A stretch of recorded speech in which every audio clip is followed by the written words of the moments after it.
के फोल्ड्स बनाओ। फोल्ड्स बनाओ।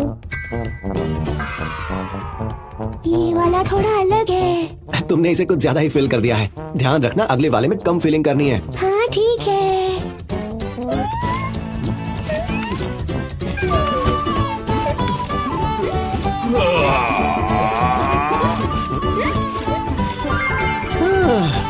मुझे लगता है कि इतने काफी होंगे।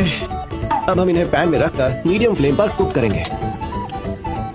एक बार इनमें अच्छे से कलर आने पर फ्लावर और पानी को मिक्स करके इसमें डालेंगे और फिर ढक देंगे।